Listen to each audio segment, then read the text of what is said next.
Si ces temps perdurent, je deviendrai un ermite, car je ne vois ici que chagrin et tourment. Le mal règne, les braves gens sont méprisés, et les méchants s'emparent des sièges du gouvernement. Eustache Deschamps. Selon la légende, Lao Tzu, le sage, s'est retiré du monde après avoir consigné le Tao Te Ching, le fondement du taoïsme. Certains pensent qu'il aspirait à une existence plus simple, en communion avec la nature. D'autres suggèrent que, las de la décadence morale et des luttes intestines, il choisit l'isolement.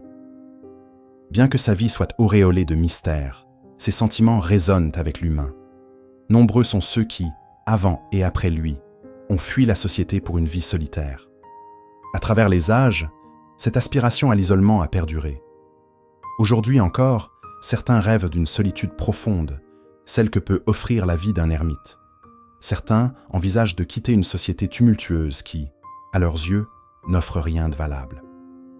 Qu'est-ce qui pousse les individus, hier et aujourd'hui, à l'érémitisme? Quels sont les attraits de la réclusion? Et la vie d'ermite est-elle encore possible de nos jours? Penchons-nous sur la philosophie de l'ermite. Il est ardu de dater précisément les premiers ermites de l'histoire humaine, car l'origine de l'isolement nous échappe. Les ascètes de l'Inde antique, issus de la tradition védique, remontent à des millénaires. Les Upanishads, ceux qui ont renoncé à la société pour une quête spirituelle dans les forêts, loin des distractions. Dans la tradition chrétienne, nous trouvons les pères et mères du désert, tels que saint Paul de Thèbes et Amma Syncletica d'Alexandrie. En Chine, une culture érémitique est toujours vivace, notamment dans les montagnes de Zhongnan, où de nombreux ermites résident encore. De plus, des penseurs ont admiré les ermites et adopté un mode de vie semi-érémitique. En somme, la vie d'ermite a persisté à travers les époques et les continents, et se perpétue encore aujourd'hui. Mais pourquoi devient-on ermite? Qu'est-ce qui motive cet abandon de la société pour une existence solitaire? Pour répondre à cette question, je m'appuie sur deux sources principales. L'ouvrage exhaustif de Peter France, Ermites, les lumières de la solitude, et un épisode de podcast d'une chaîne philosophique remarquable nommée Hermitix. Pour de nombreux ermites, la quête spirituelle est une motivation primordiale. Par exemple, les ermites taoïstes aspiraient à se rapprocher du Tao. Mais il existe d'autres raisons qui poussent à l'érémitisme. Prenons les pères du désert. Ils ont été témoins de la fusion de l'Église et du pouvoir impérial, qu'ils jugeaient néfaste pour les valeurs chrétiennes et leur foi. Leur isolement n'était pas seulement une quête spirituelle, ils fuyaient aussi la corruption grandissante de la foi et de la société. Ils s'alignaient ainsi sur Lao Tzu, qui ressentait le même malaise face à la vie de cour. Ils ont donc tourné le dos au monde et se sont retirés dans la solitude, bravant les rigueurs du désert. L'isolement et la renonciation à la société caractérisent l'ermite. Comme le souligne Rodriguez, ils comprennent qu'ils peuvent changer le monde, mais qu'ils peuvent s'en éloigner. Qu'il s'agisse de corruption, de dirigeants malhonnêtes, de décadence morale, de pression familiale ou de la société de performance actuelle, ils en ont assez. Elle n'a plus rien à leur offrir. Le jeu n'en vaut plus la chandelle. Il suffit de regarder le monde actuel. Tension entre les grandes puissances, polarisation croissante, cupidité débridée et une minorité d'ultra-riches détenant la majorité du pouvoir. Avez-vous récemment pensé « je ne veux plus faire partie de ça » ou « j'aimerais pouvoir m'échapper » ? Vous n'êtes pas seul. La renonciation à la société est un phénomène universel. Les ermites la pratiquent depuis des siècles. Selon leurs témoignages, de nombreux ermites s'épanouissent dans la solitude. De plus, ils sont consultés pour leurs conseils depuis toujours. On sollicite donc ceux qui ont fui la société pour obtenir des conseils sur la vie en société. Ironique, non? Apparemment, l'existence de l'ermite recèle une valeur. Qu'est-ce qui rend la vie d'ermite si précieuse? Que trouvent donc les ermites dans la solitude? Explorons cela. Qu'est-ce qui attire dans l'isolement? Ne sommes-nous pas des êtres sociaux qui ont besoin d'interaction? L'isolement peut-il être bénéfique? Que trouve-t-on dans la solitude profonde? Le manque de contact humain a-t-il des avantages? De nombreux récits évoquent les joies et les bienfaits de l'isolement. Prenons l'exemple de Christopher Knight, qui a disparu dans les bois pendant des décennies. Le livre « Un étranger dans les bois » offre un aperçu de sa vie. Dans la solitude, Christopher a trouvé la libération du tumulte social et une paix intérieure rare. Il parle aussi d'une relation quasi symbiotique avec la nature, une expérience joyeuse décrite par Thoreau et recherchée par les ermites taoïstes. L'évasion du bruit de la société et la proximité avec la nature sont des avantages souvent cités par les ermites. Ces conditions favorisent une vie spirituelle profonde et, parfois, une quête intellectuelle. Bien que Schopenhauer n'ait pas été un ermite, il fuyait les foules, ce qui lui permettait d'étudier et d'approfondir sa philosophie. Nietzsche a utilisé la solitude pour développer sa philosophie, la considérant comme un moyen pour le surhomme de s'élever au-dessus de la masse.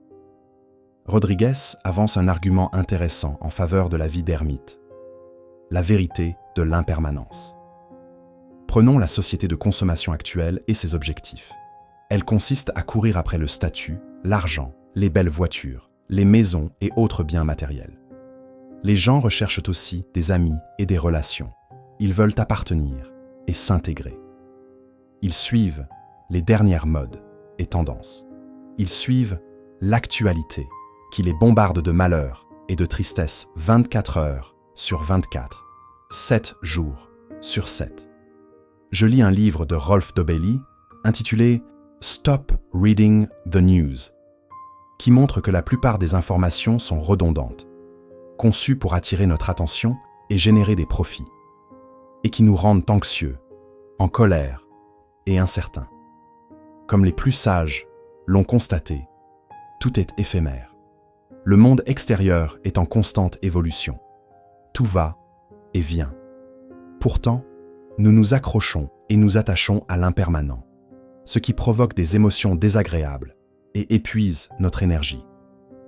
L'ermite comprend cela. Il se désengage donc de ces choses. Ses préoccupations mondaines ne le rendront pas heureux. Au contraire, elles entravent son bonheur et son bien-être.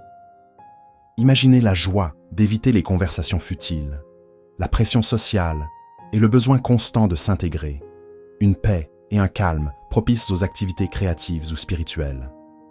Les tourments du monde n'atteignent pas le domaine de l'ermite, qui devient un havre de paix.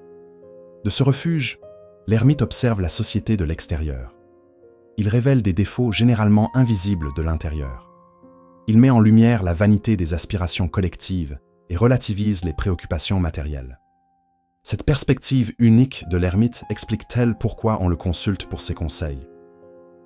Maintenant que nous avons examiné les avantages de l'isolement, comme la paix intérieure, la communion avec la nature, l'absence de tumulte social et le détachement du futile, replaçons la philosophie de l'ermite dans un contexte moderne.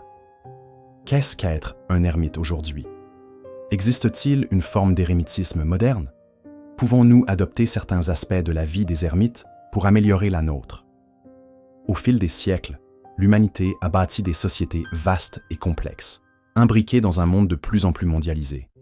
Nous n'avons jamais été aussi connectés, ni exposés à autant d'informations sur le monde. Bien que marginalisé, l'ermite a résisté au temps, et ceux qui aspirent à l'isolement existent toujours, peut-être même plus qu'avant. Aujourd'hui, l'isolement est souvent perçu négativement. D'après mon expérience, lorsque vous vous isolez, les gens pensent que quelque chose ne va pas. Le phénomène des hikikomori, au Japon, qui rejettent la société, problèmes mentaux mis à part, est largement considéré comme un problème.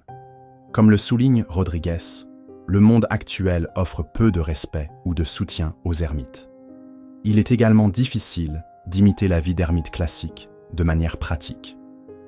Dans la plupart des endroits, des liens juridiques sont nécessaires, comme une carte d'identité, des impôts ou une propriété. Cela implique généralement un compte bancaire et un téléphone. Bien qu'une certaine autonomie soit possible, être totalement indépendant est devenu de plus en plus difficile. Mais la société actuelle offre aussi des opportunités. Les progrès technologiques et l'individualisme permettent une forme différente d'érémitisme, une forme paradoxale. Prenons l'ermite urbain. Les définitions de ce personnage varient sur Google. Je suis tombé sur un vieux proverbe chinois. L'ermite médiocre réside dans la forêt, le grand ermite vit dans la ville. Cela suggère qu'il est possible, voire plus admirable, de préserver la solitude dans un environnement urbain animé. Comment vit l'ermite urbain moderne? En recherchant l'isolement au milieu de la foule, seul dans un appartement ou une maison avec un contact humain minimal. Cela semble paradoxal, mais cela a du sens aujourd'hui.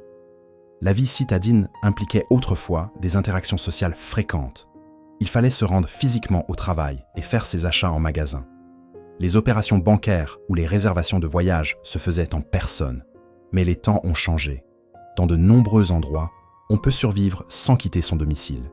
Une connexion Internet permet de faire des achats, de gagner de l'argent, de gérer ses finances, de payer ses impôts, etc. Intégré à la matrice urbaine, l'ermite de la ville n'est pas autosuffisant, comme un ermite taoïste avec sa cabane et son potager. Cependant, le système lui permet de vivre avec un contact humain minimal et, soyons réalistes, avec le confort de la ville. Mais pour certains, rester dans une ville ou une société qu'ils méprisent est insupportable, même en tant qu'ermite. Il vaut mieux partir, idéalement vers une culture lointaine. Le dépaysement crée une distance avec son pays d'origine. Je dirais même qu'un nomade numérique peut adopter un mode de vie d'ermite. Quand je voyage, ou même quand vous voyagez à l'étranger, la foule permet de se fondre dans la masse. Mais la vie de nomade ajoute un détachement à l'environnement. Je n'étais qu'un visiteur. Culturellement et linguistiquement, il y avait une distance entre moi et mon environnement. Cette étrangeté était déjà une forme d'isolement, les murs invisibles de la non-familiarité. Combinée à l'anonymat de la ville, mon existence d'ermite urbain était complète et aussi assez aventureuse. Le monde actuel offre donc de nombreuses possibilités à ceux qui s'épanouissent dans la solitude et recherchent le désengagement de la société. Mais avant de vous lancer dans la vie isolée, soyez prudents.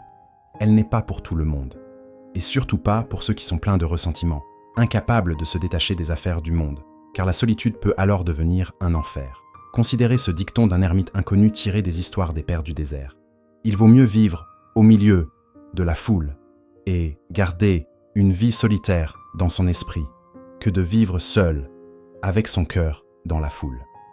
Merci de votre écoute.